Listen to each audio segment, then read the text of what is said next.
Okay, all right. Mitesh, thanks very much. Good speaking with you. And we'll have you back to look at markets, in a bit once again. By the way, I mean, our old friend, that trend line from the all-time highs is not very far. I mean, I think it comes in at about 17,700, 17,694 or so. Yeah, I mean, I think we are almost there. Or no, sorry, that's at 17,775. Yeah, 17,775. So it's still a little away, 75, 80 points away. But with the pace that we are seeing today, I mean, anything is possible. We saw that we saw a push above it, early August, 10th or 12th of August, and then we cracked below it meaningfully on the 17th of August. And we're almost about 70, 80 points away once again as we wrap up this week. Deven Choksey of KR Choksey is with us. Deven, good to have you with us here. Thank you very much. I mean, again, it's the same one, the same question, which is what is going on? I mean, it's absolutely as hot as it comes. A very, very strong market. Yes, Prashant. Good afternoon. Well, I think the market possibly showing a lot of resilience also because of a few facts. On one side, I think we are seeing the dollar-related activity keeping market a little bit nervous. The fear that I think the FIs might sell in case I think the rupee depreciates against the dollar. And that could be one of the reasons for which I think yesterday the sell-off took place. But I would think that I think that sell-off was probably I think in hurry which it took place. On the other side, I think the market is attracting a lot of new investments, and definitely I think this is the good news. That if you are continuously attracting good new investment into the market, and I think variety of stocks I think attract new investors, possibility of I think market stabilizing would remain very high in a given kind of a sell-off. So that tells me one thing, that I think in this market, whenever a sell-off takes place, I think there is a new buying, resurgence in the buying taking place. And that is where I think possibly one is looking at the opportunity. Of course, I think the fundamental points, I think, which are very, very strong. Second half of the financial year, we are likely to see the impact of higher credit growth rate resulting into better earnings from the corporate side. Lower amount of, I think, commodity prices because of good agricultural production, I think, which would possibly come out of good rains. And also contained inflation as far as I think the industrial commodity items are concerned. All in all put together, I think would possibly show relatively better performance in the second half of the financial year, so which is attracting funds into the market. So it's a combination of two things. On one side, the potential for higher amount of earnings going forward, and at the same time, inflow of I think sustained inflow of I think good money, which is chasing I think quality stocks into the market, and that's where I think you see the buying taking place during every sell-off. Well, today has been broad-based. Even IT is participating. Names like Mindtree, Coforge, all these stocks doing well. The other space which has made a bit of a comeback is chemicals. So SRF is up quite a bit, and Oberoi Real Estate is now your top F&O gainer, 6% higher on that stock. Deven, hi, good afternoon.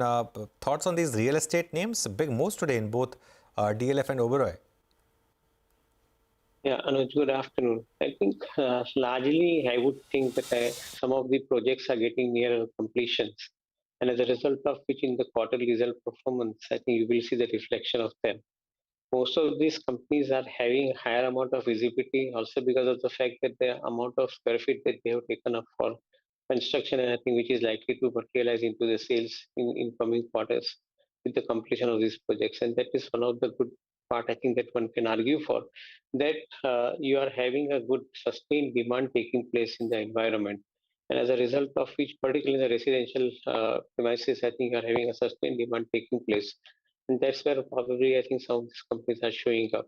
I'm not too sure about, I think they're attracting additional new funds from some long-term investors at this point of time. But I think more of a market condition, which is basically, I think, asking the investors to put money into it. Wherever I think the results are likely to be better on a quarterly basis, that would happen first as far as I think some of the real estate companies are concerned. Okay, all right. If real estate is going to do well, then cement consumption is going to go up. So, Deven, I wanted to ask you about a couple of these cement names. India Cements, every, I think, 6 to around 9 months, we hear about various rumors. Maybe a change of promoter, maybe, in fact, the large investor in there Mr. R.K. Damani, who has close to around 21% stake in the company. So the financial performance has been anything but good. It's in fact been rather poor, and it's been lagging what the industry does. But how do you approach the stock at around 225 to around 230 rupees? Clearly, the street is hoping for some inorganic growth, some consolidation in the industry. But at 230 rupees, it trades at around $80 per ton. Would you buy it, or would you say that there are better opportunities out there? So I think, Nigel, good afternoon. The opportunity-wise, if you see cement as a space, I think offers a distinctly high and good opportunity. Regional players, particularly in the South India, I think would possibly see, I think, sustained buying also because of the larger capacity with some of the large players that they have created as. So from that perspective, you definitely feel that, yeah, there is an opportunity out there because of the market condition remaining strong. And post monsoon, when the construction activity starts taking place, also because of the fact that the infrastructure projects are rolling out, also the fact that I think new industries are coming up in different pockets of the country. So obviously, I think you're going to see the larger amount of cement demand continuing. On the other side, the good news is that I think the cost pressure has possibly, if not come down completely, has marginalized to a certain extent. And as a result of which, I think the threat on the profitability of cement companies, which we saw in the last quarter, I think possibly is getting a little bit receding now. So from that point of view, I would think that I think better profitability prospects, along with the higher demand continuing for most of these companies. I think the valuation wise, yes, I think somewhere I think they're expensive. Profit performance has not come up. But as I said, I think it is always high on potential. Performance is possibly expected to follow. And this market wants such kind of stories. Because on one side, you are having the higher amount of construction activity taking place. Other side, I think the building material supplier companies, I think, are finding greater demand in the traction. And that's where I think the market is following some of these stories. Not too sure whether I think one would like to simply immediately jump into it. But yes, I think selectively larger pan-India players like Ultratech and Holcim Group, they remain better placed comparatively compared to many of the smaller regional players. Okay, by the way, just today, of course, we've seen so many stocks do well.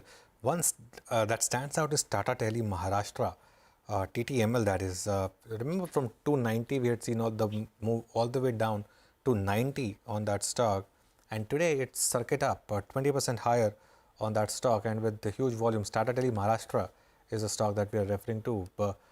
So big move happening on that. Deven, just trying my luck here. Do you track this? Have you seen this move over the last many days?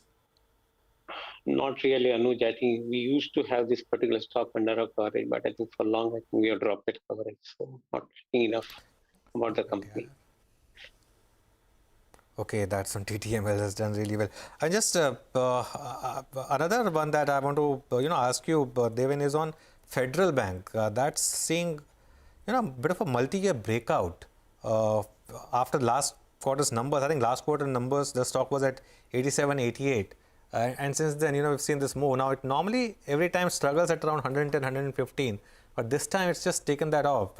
Any views here, Federal Bank? So many of these smaller mid-sized banks, I think, are basically attracting larger amount of buying interest.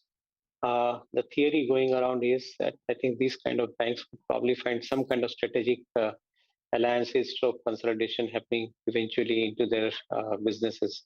And that could be one of the reasons for which in some select pockets, investors putting money into this kind of companies. The larger banks where the AUM growth is systematically happening, where the AUM size is big, likes of HDFC, likes of ICICI, I think their possibility of higher amount of growth as far as the stock price is concerned, I think is not happening. They are relatively, I think, in a range of around 15 to 20% growth in a year. Whereas some of the small mid-sized banks, I think they're attracting a large amount of money at the same time, higher percentage of appreciation in the portfolio. Beyond that, I think the fundamentals and the business condition wise, I believe that the most of the banking companies are today finding favor with corporate. Most of the corporate borrowers are basically demanding higher amount of money, and that's where I think you're seeing the growth. The retail book has already been growing systematically, and in some of the many banks, I think where the housing finance portfolio is also, I think, very systematically growing. But I think in case of Federal Bank, probably I think the size and the amount of money which is chasing into them under the strategic possibilities, I think would be the prime driver for driving this particular stock price.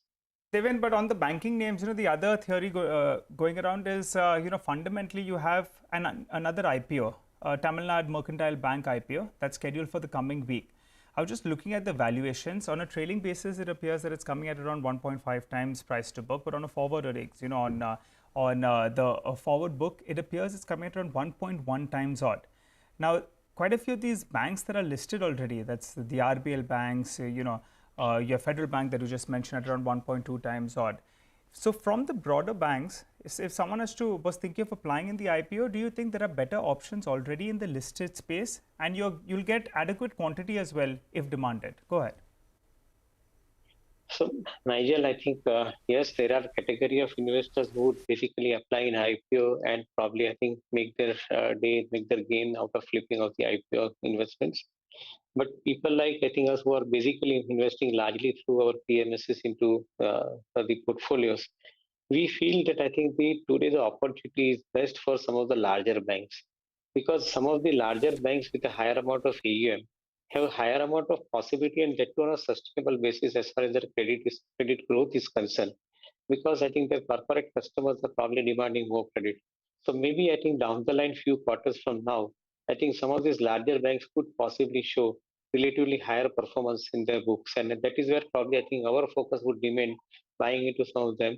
So we do agree that I think compared to the smaller and mid-sized banks, I think they may probably give the average return. But at the same time, I think this is a sustainable return that we are expecting for next 3 to 5 years. And that is where I think probably our preference remains with the larger banks like HDFC and even for that matter ICICI, Axis kind of companies. Okay, larger banks, they have better access as well, and to deposits, their CASA ratio will look better, and in a rising environment, interest rate environment, the cost of borrowing may not go up so much. Got that point, Deven. Just stay with us for the time being. We'll slip into a short break. We'll focus on Ashok Leyland though on the other side. It gains on the back of their latest launch in the LCV segment, the Bada Dost. Details and excerpts of our conversation with the management lined up on the other side. We'll also get a chat going on the markets with our Alpha Manager of the Day, Mr. Srinivas Rao of PGIM Indian Mutual Fund.